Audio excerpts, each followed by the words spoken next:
Shalom, saudaraku yang Tuhan kasihi.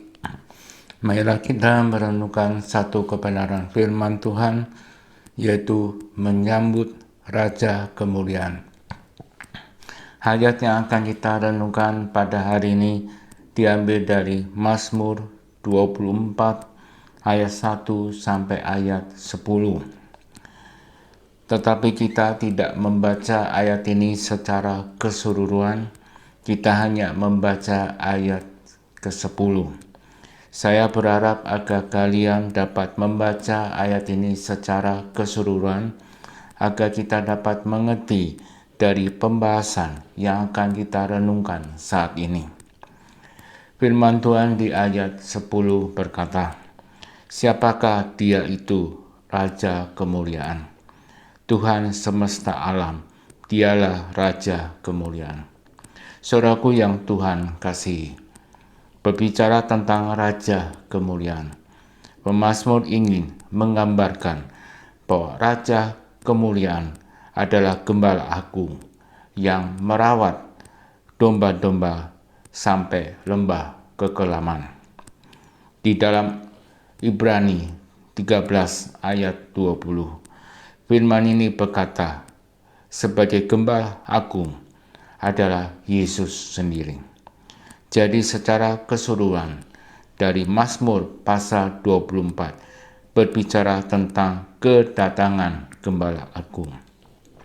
Kedatangan Gembala Agung dalam tradisi bangsa Israel mengatakan bahwa ketika Daud membawa tabut Tuhan dari rumah Obed-Edom yang berada di Kiryat Jearim menuju ke Gunung Sion. Di dalam Keluaran 37 ayat 1 sampai 9, firman ini berkata bahwa tabut itu sebagai lambang kehadiran Tuhan di tengah umatnya.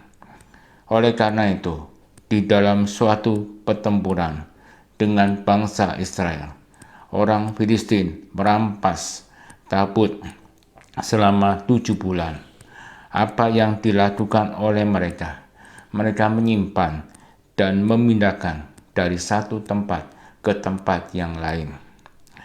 Ketika mereka memindahkan dari satu tempat ke tempat yang lain, mereka mengalami malapetaka.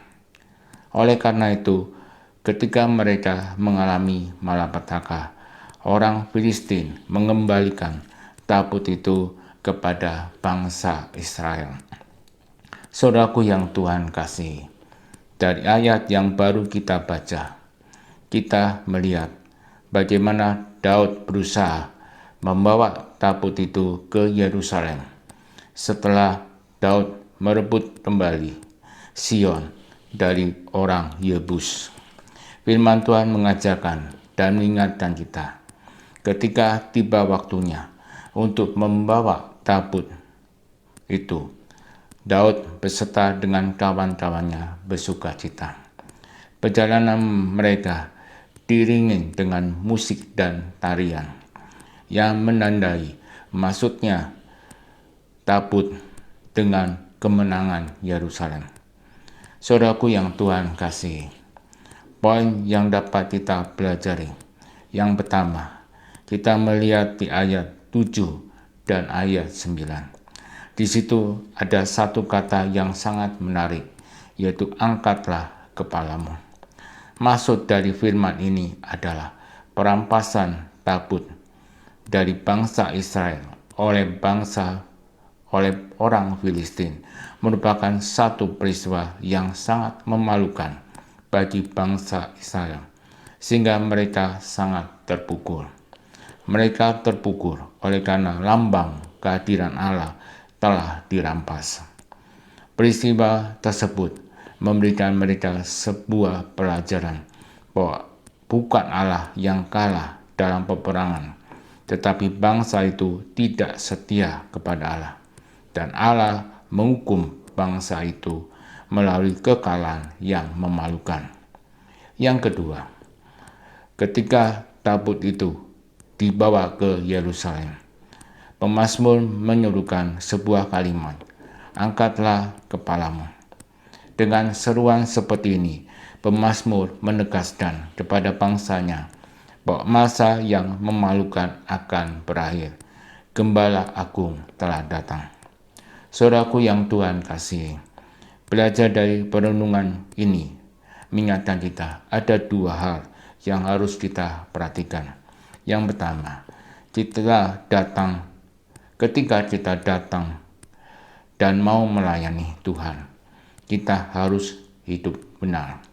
Firman Tuhan mengatakan bahwa hidup dengan benar, apa yang kita lakukan, kita harus bersyukur di mana Tuhan telah memelihara hidup kita. Kita sebagai manusia yang berdosa, kita memohon pengampunan dari Tuhan. Seperti yang dikatakan oleh firman Tuhan, bahwa orang yang bersih hatinya layak datang kepada Tuhan. Yang kedua, ketika kita datang kepada Tuhan, kita menyadari bahwa kita berdosa. Maka dari itu, kita meminta pengampunan dari Tuhan. Firman ini mengatakan kepada kita sebagai orang Kristen harus bersih hatinya dan tidak munafik. Apa yang kita lakukan dengan apa adanya. Hal ini mengatakan kepada kita bahwa kita perlu kesadaran untuk menjaga iman kita di hadapan sesama. Saudaraku yang Tuhan kasihi, inti dari pengajaran hari ini adalah bagaimana kita dapat menyambut Raja Kemuliaan.